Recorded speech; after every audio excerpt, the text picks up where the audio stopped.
भक्तिमय भजन सुनने के लिए सब्सक्राइब करें हमारा YouTube चैनल भक्ति भजन सागर। नई वीडियोस देखने के लिए बेल आइकन पर क्लिक करें।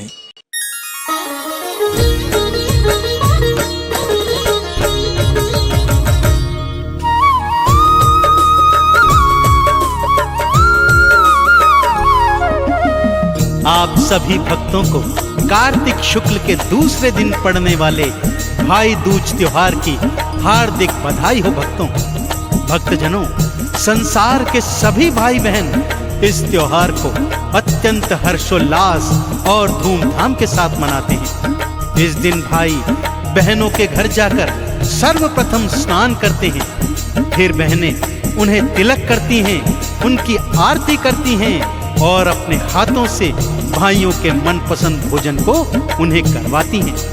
भाई भी बदले में अपनी अपनी बहनों को ढेर सारे सुंदर सुंदर उपहार प्रदान करते हैं। इससे उनका आपसी प्रेम और विश्वास और भी प्रगाढ़ हो जाता है। भक्तों, यूं तो भाई दूज त्योहार की वेद पुराणों में अनेकानेक कथाएं हैं, परंतु इसकी प्रमुख कथा आज मैं आपको संगीतमय रूप में सुनाने जा रहा हूं। तो आइए माता महालक्ष्मी का ध्यान करते हुए सुनते हैं ये पावन कथा।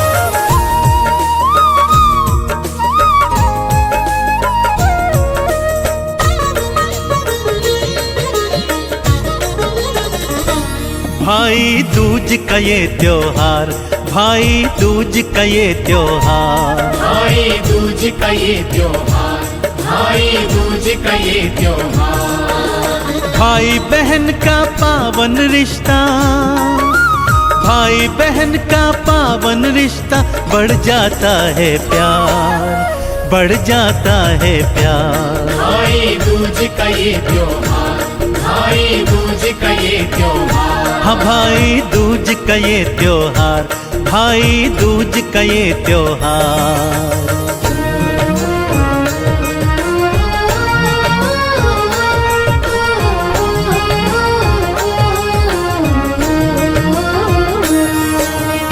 भक्तजनों, भाई दूज त्योहार की पावन कथा कुछ इस प्रकार से है। किसी गांव में एक बुढ़िया रहा करती थी। भक्तों, उसके 7 पुत्र और एक पुत्री थी।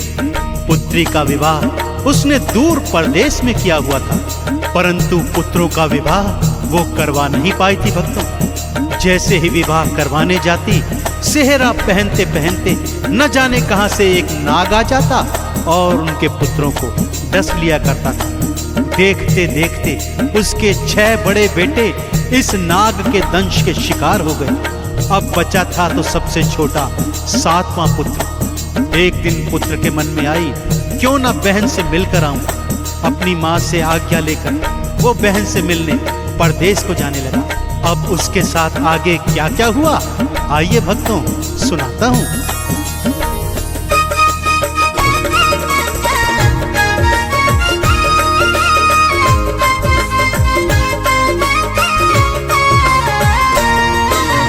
मार्ग में एक नदी मिली थी, बोली तुझको डुबवाऊं।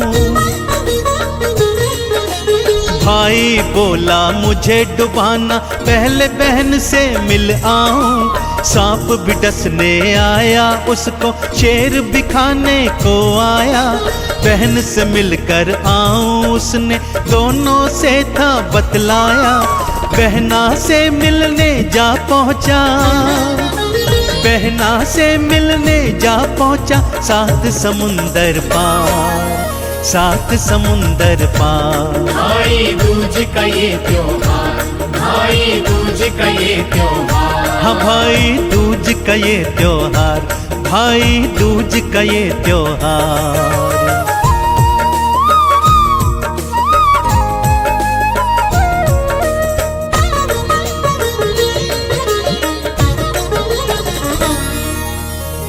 भाई को अपने घर आया देख, बहना खुशी से इतनी प्रसन्न हुई कि थोड़ी थोड़ी बावली हो गई। खुशी में पानी से ही चौका लीप दिया और घी में चावल पकाने लगी। तब भाई के समझाने पर उसने गोबर मिट्टी से चूल्हा लीपा और दूध में चावल पकाकर स्वादिष्ट खीर अपने हाथों से अपने भाई को खिलाई। कुछ रोज भाई बहन साथ रहे। अब भाई के वापस जाने की घड़ी आई। बहना ने चक्की पर आटा पीसा और उसी आटे से भाई के लिए देशी घी के लड्डू बनाकर रास्ते हेतु रख दिए। परंतु यह क्या, जब बहन के बच्चों ने चक्की में मरा सांप देखा तो बहना के होश उड़ गए। सोचने लगी कहीं जहरीले लड्डू भाई ने खा तो नहीं लिए। भैया भैया कहती हुई अपने भाई के पीछे दौड़ रही है। मार्ग में भाई विश्राम करता मिला। उसने लड्डू उठाकर दूर फेंक दिए। भाई बोला, बहना जहरीले लड्डुओं से तो मुझे बचा लिया, परंतु शेर, सांप और नदी से कैसे बचाएगी, जो मेरा काल बन मेरी प्रतीक्षा कर रहे हैं। बहन बोली, भाई जब तक मैं तेरे साथ हूं तेरा बाल भी बांका होने नहीं दूंगी।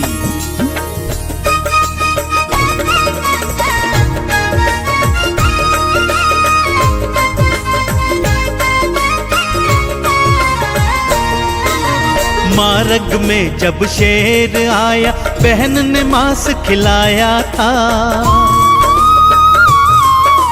सांप जब डसने को आया उसको दूध पिलाया था। नदिया जब डुबोने आई उसको चुनरी चढ़वाई। सही सलामत भाई को वो अपने घर में ले आई। भैया की बलाएं सारी, भैया की बलाएं सारी लेने को तैयार, लेने को तैयार। भाई दूज का ये त्योहार, भाई दूज का ये त्योहार। हाँ भाई दूज का ये त्योहार, भाई दूज का ये त्योहार।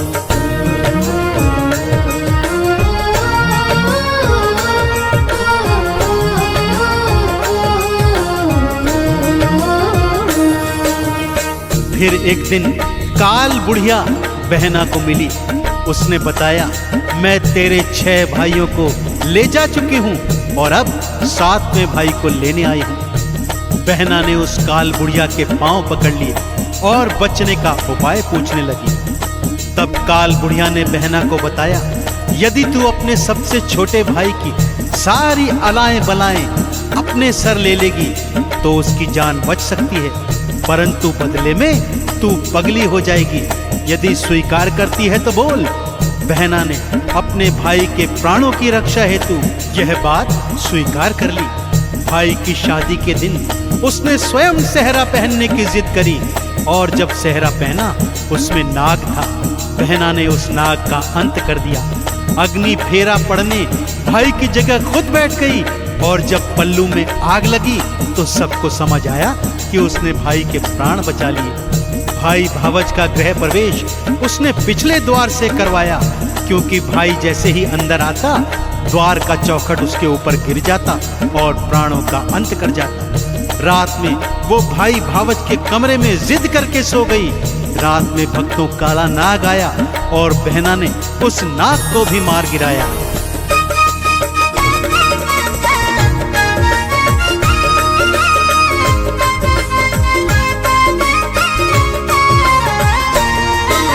सेहरे में से नाग निकला उसे बहन ने मारा था। अग्नि फेरा स्वयं पढ़ाया, अग्नि से बचाया था। पिछले दरवाजे से उसने गृह प्रवेश कराया था। भाई के कमरे में सोई काला नाग भगाया था। ससुराल को जाने को वो, ससुराल को जाने को वो अब तो है तैयार, अब तो है तैयार। भाई दूज का ये त्योहार, भाई दूज का ये त्योहार। हाँ भाई दूज का ये त्योहार, भाई दूज का ये त्योहार।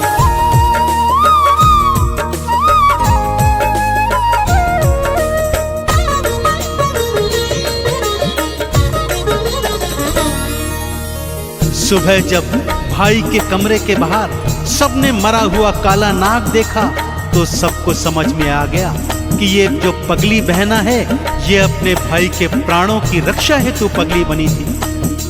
बहन अब अपने ससुराल को जाने लगी। जाने से पहले उसने अपने भाई का तिलक किया भक्तों, उसकी आरती की और अपने हाथों से उसको मिठाई और भोजन खिलवाया और उसकी लंबी आयु की कामना कर ससुराल को चल पड़ी। भाई ने भी जाते जाते बहन के पांव छुए और उसे ढेरों उपहारों के साथ विदा किया।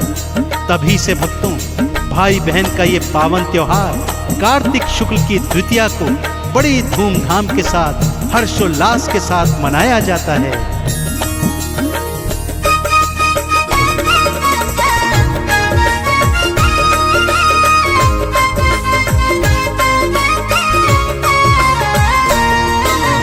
कार्तिक शुक्ल की दूज तिथि को ये त्योहार तो आता है। हर भाई और बहन का जोड़ा ये त्योहार मनाता है। बहना भाई की आरती करती, चंदन तिलक लगाती है। अपने हाथों से भाई को भोजन भी करवाती है। बढ़ जाता है इससे भक्तों, बढ़ जाता है इससे भक्तों भाई बहन का प्यार, भाई बहन का प्यार। भाई दूज का ये त्योहार, भाई दूज का ये त्योहार। हाँ भाई दूज का ये त्योहार, भाई दूज का ये त्योहार।